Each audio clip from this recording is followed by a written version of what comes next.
The internet runs on infrastructure owned by a handful of corporations, data centers, cloud contracts, and centralized gatekeepers who decide who accesses what, at what cost, under what terms. For years, this was the only model, and while it worked, it concentrated power. Then something shifted.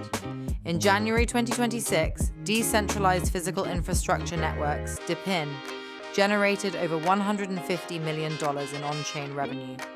Not from speculation or token trading, but from real people, paying for storage, compute, wireless coverage, and bandwidth on networks owned by ordinary participants. 440 active projects and over 40 million devices live show the movement is real. Messari projects the addressable market at $3.5 trillion by 2028. The infrastructure layer of the internet is being rebuilt from the ground up. But the first generation of DePIN hardware carries a structural flaw that a new device, the NodeLink NX1, was purpose-built to solve. The numbers proving DePIN works are no longer theoretical. Helium Mobile has deployed over 600,000 hotspots with ordinary people hosting wireless nodes that earn $20 to $50 a month. Render Network processes 22 million frames per month through distributed GPU clusters. HiveMapper has mapped over 710 million kilometers of road using dash cams mounted in everyday vehicles. Grass.io pulls in 3 million daily users who earn passive income from bandwidth they already pay for.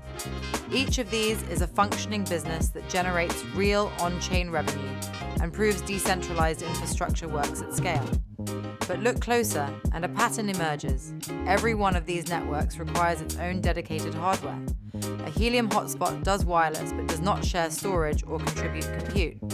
A render node needs an expensive GPU that ages out as new generations launch. A HiveMapper dashcam costs several $100s and only earns while you drive.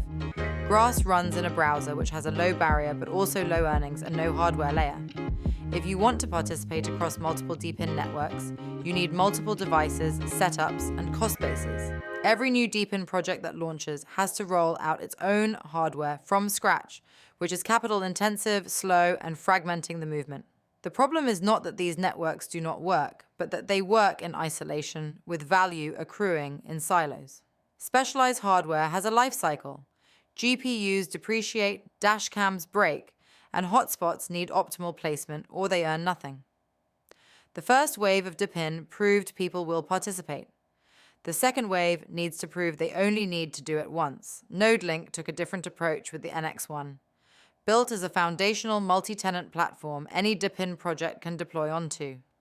Plug the NX1 into your home router with no technical setup or specialized placement, and it contributes unused bandwidth and dormant processing capacity simultaneously.